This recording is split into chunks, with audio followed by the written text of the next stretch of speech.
Hey everyone, this is Eddie Kalegi with Tim Moore reminding you that SportsSpeak is now powered by SeatGeek. SeatGeek is the one-stop shop for tickets to sporting events, concerts, and so much more. Use the promo code SportsSpeak at checkout for $20 off your first purchase. SeatGeek, let there be live. Now, on to the show. Hello, everyone, and welcome to SportsSpeak, powered by SeatGeek. I'm Eddie Kalegi, episode 136. Flying solo for this one, but wanted to get an episode out just to cover a few sort of major topics in the world of major professional sports. We're going to start with where we left off from our last episode. The greatest weekend in racing is complete. We have just posted on Twitter our updated point standings for our competition. We're doing our pick'em for NASCAR, but as we noted on the last episode, we included both IndyCar and Formula One in the last one. We now have, entering this weekend, Tim, Drew, and Eric separated by just 7 points. For the top spot. I'm more than 150 points back. We don't talk about that, but the weekend was entertaining, I'd say. Monaco, you got about what you expected when it comes to Formula One. Didn't expect a lot of passing. It's really a one-lane course, but that's why qualifying mattered, and the qualifying session was so thrilling, and we saw some smaller teams really step it up. 2 of the 3 teams on the podium, not ones you'd come to expect the last few years. Of course, Fernando Alonso and Aston Martin you've come to expect over the last few weeks, but nobody thought that team would have this kind of domination and that kind of pace. 5 out of 6 weeks, they've ended up on the podium. Esteban Ocon, though, for Alpine, the Frenchman, getting on the podium and finishing 3rd after qualifying so well into this race. Both Alpines were fast, and Ocon, of course, getting onto the podium. And that means he outpaced both Mercedes and he outpaced both Ferraris, including the hometown kid Charles Leclerc. But of course, no stopping Max Verstappen. 28-second win. Nobody was in his realm. And Red Bull claims they're making improvements for next week. So I have no idea what exactly that entails. What can you improve upon? They've won every race so far this season in rather dominant fashion, but Verstappen just doesn't let up. Indianapolis 500, also a fun one. Indy 500.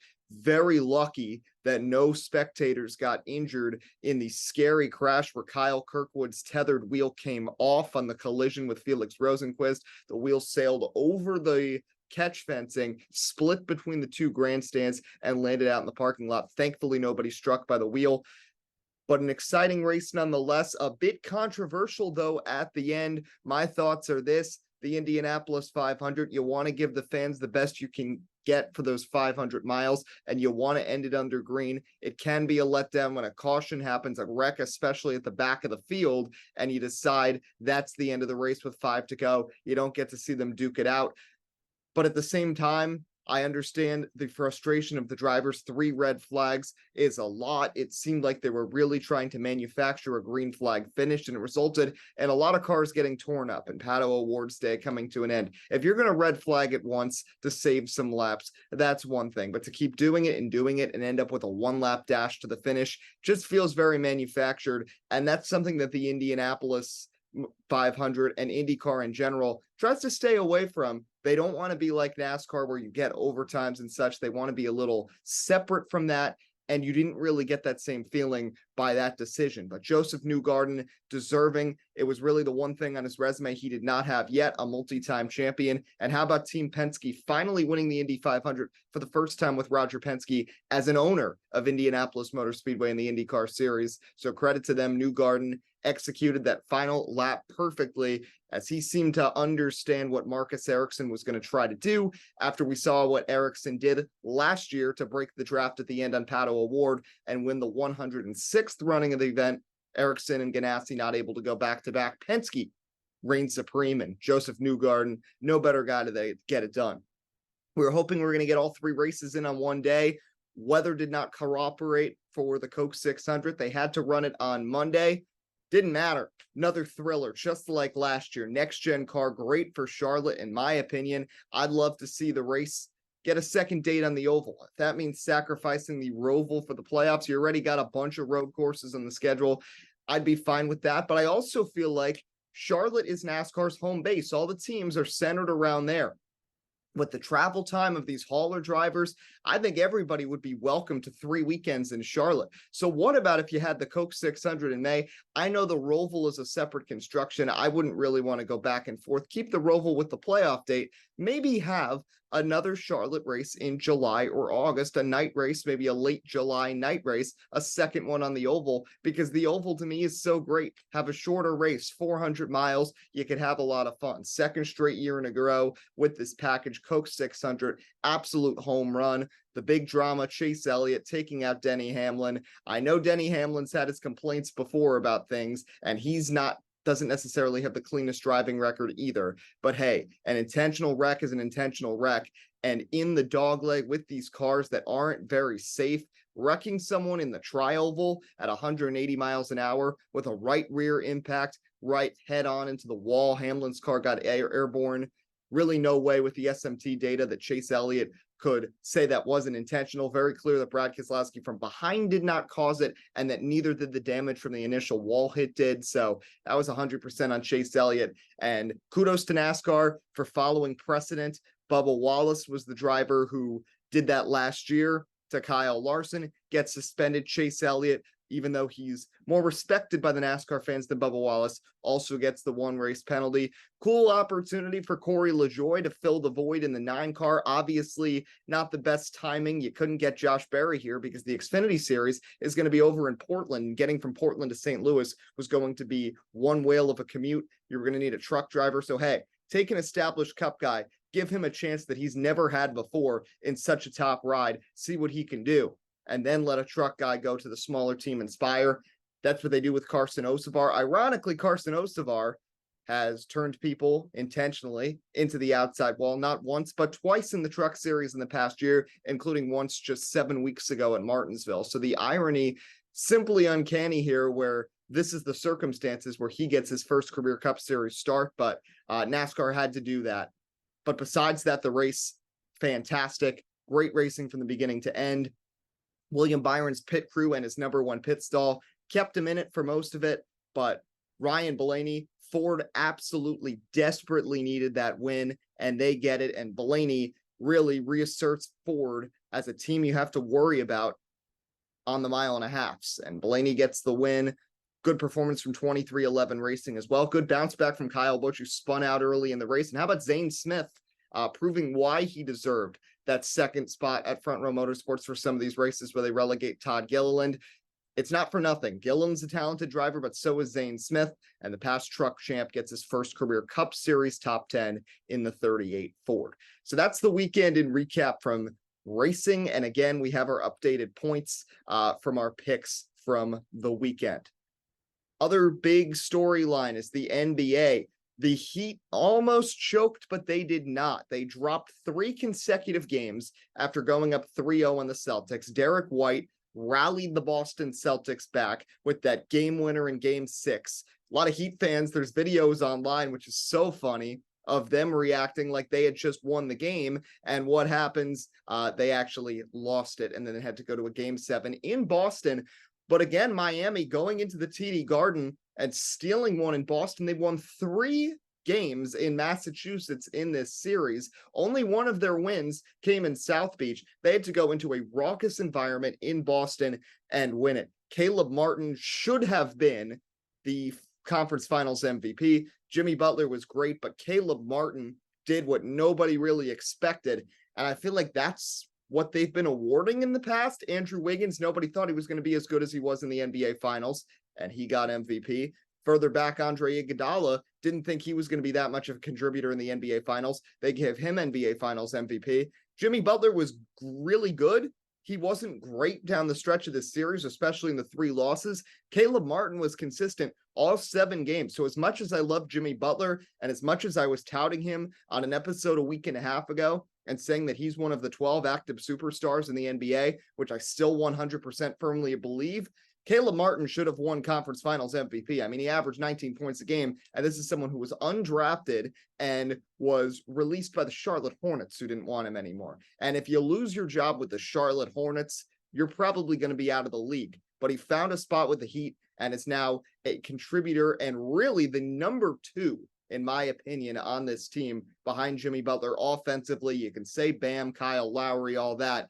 But besides Butler, when he is covered and he is face guarded, his number one option is Caleb Martin, who just couldn't miss shots throughout the 7 games. But Miami shuts down Boston and moves on to face the Denver Nuggets.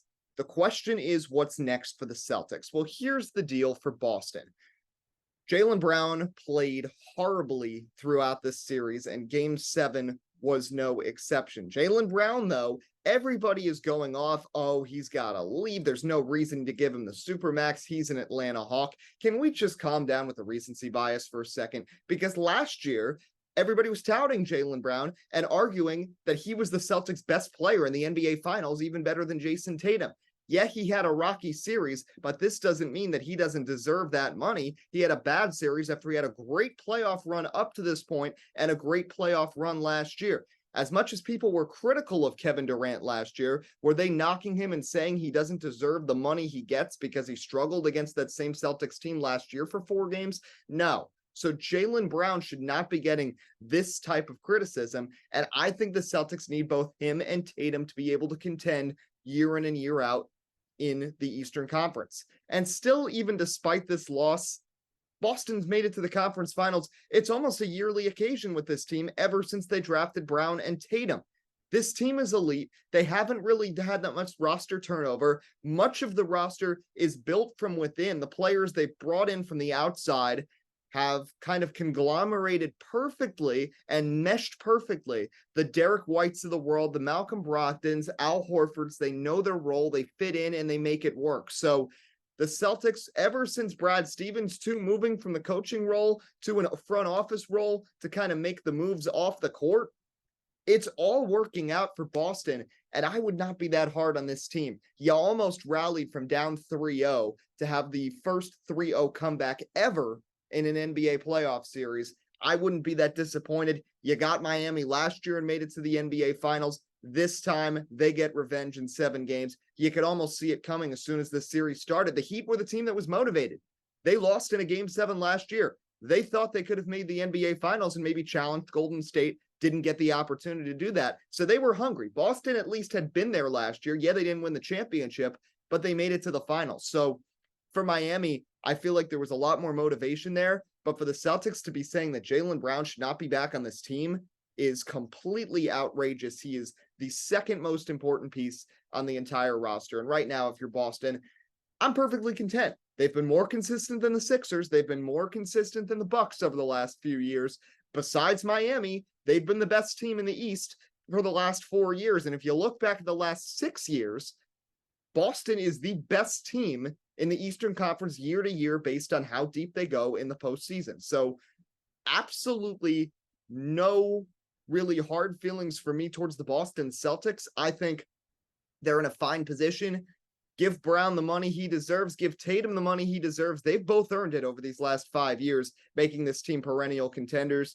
Try to add maybe a little more veteran presence. I'd like another shooter or 2 on the team and maybe a little more size because Al Horford is absolutely getting up there in age and Robert Williams is not reliable long-term in terms of his health. Maybe another center and a shooter that you could bring in, but I trust this team drafting more than almost any other organization in the league. There's a reason they've won so many championships. I know a lot of those came a long time ago, but the 80s, they were good. The 2000s, they were good. And I mean, just think about immediately. I know the Nets helped a lot with that because of that horrible trade for Kevin Garnett to give them the draft capital to get Jaylen Brown and Jason Tatum.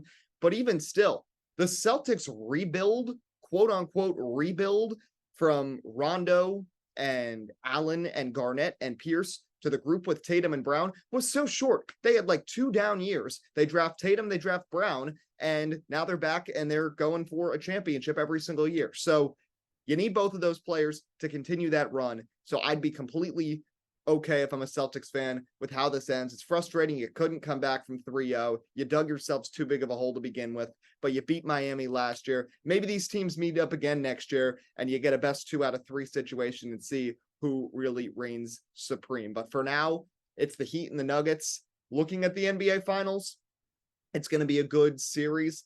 I wouldn't count out Miami, but here's the deal too. It's so difficult to predict this because you almost feel like eventually the Heat are going to come back to reality, one, as an 8 seed. And remember, they're an 8 seed. That means they lost their first play-in game. And if DeMar DeRozan's daughter was there for that Bulls Heat game, who knows what would have happened? Maybe Miami wouldn't have even made it into the first round.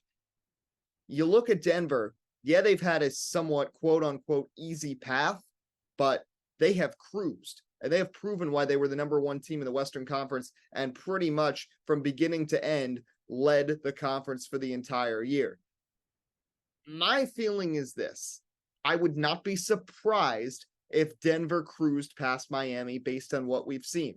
But you can't count Miami out. That's my whole thing. I wouldn't guarantee that they are going to contend in this series really well and could win it, but there's no reason for you to count them out based on what they just did against the Bucks and the Celtics, who, oh, by the way, are great defensive teams, and Miami's offense found a way to score.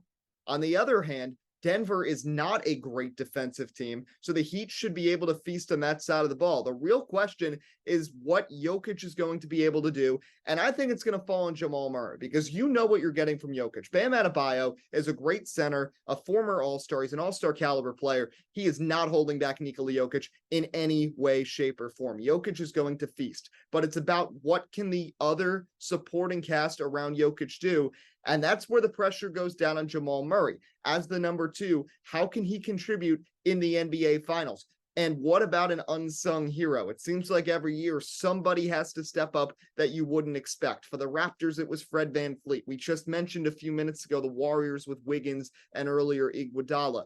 Every year there's just that one player that becomes the big piece in the finals that comes up clutch. Who is that going to be for the Denver Nuggets? I look at Aaron Gordon as a very suitable option there because the Heat really don't have a young guy who can match up with Gordon all that well. Kevin Love's going to get some minutes in this series, but he's pretty washed at this point. The Heat have been going small with their lineups. I mean, Max Strus, Gabe Vincent, Caleb Martin. I don't see any of these guys defensively really handling Aaron Gordon, who can pop a 3 once in a while, but more importantly, use his body to drive inside when Jokic plays the point guard role. And then you've got Gordon running the big man role. So I'm curious about potential switches as well here, Miami defensively. If they put someone more athletic on Jokic because they think that Adebayo is going to lose to him, might as well have someone with quicker hands on him defensively at times. Maybe throw a Caleb Martin or a Jimmy Butler at him defensively at times and rotate Adebayo over to Aaron Gordon to try to shut him down. And then you've got Gabe Vincent or Kyle Lowry free to guard Jamal Murray and the other shooters. So I think that's a strategy we could see from Eric Spoelstra. But 2 of the best teams in the league, 2 great coach teams, 2 really respected top players, and Jimmy Butler and Nikola Jokic about to clash. It's going to be a lot of fun. Last story is this. I'm going to go to college basketball for a second. So today is the day, we're recording this on a Wednesday, that players have to commit whether or not, if they entered the NBA draft and they maintained college eligibility, this is the last day they can go back to school. At this point now, you either stay or you go. So we've seen some players, as a Rutgers fan, you see it with the shirt. I'm happy Cliff Amore coming back for year 4. Big story is Adama Sanogo, who was one of the top players in the NCAA. He was the NCAA Tournament Player of the Year. He's going to go to the draft, so he is done at UConn. But shout out to Florida Atlantic University, who is returning 2 of their best players. They're returning their whole starting lineup from the Final Four team this year. And this is why Dusty May deserves so much credit. And I said it back during the March Madness run. What he was doing was crazy. But yeah, some teams get hot during March Madness. I think the real storyline of what makes a great coach for a mid-major is what happens after that. Because think about it. What happens every year after a Cinderella story? The coach takes a better job and the players all scatter and go somewhere else where they're going to get more money, more opportunities, more exposure.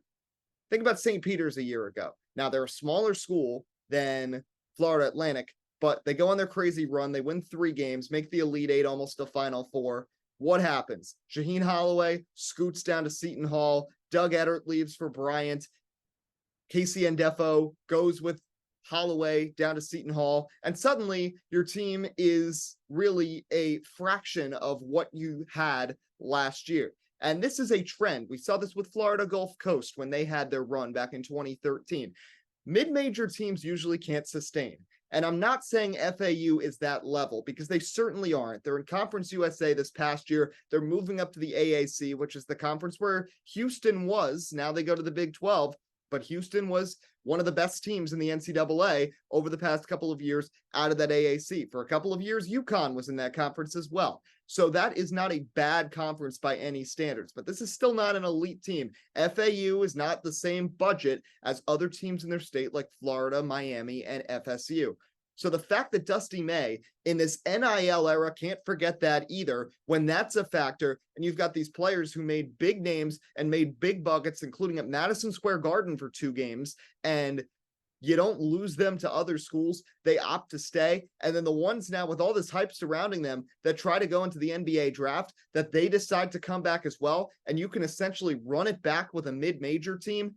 All the credit in the world goes to Dusty May and his staff for making that happen and making FAU as a mid-major now a perennial contender where they now know what it was like to be in March Madness last year. They had a deep run. They got to play 5 games in March.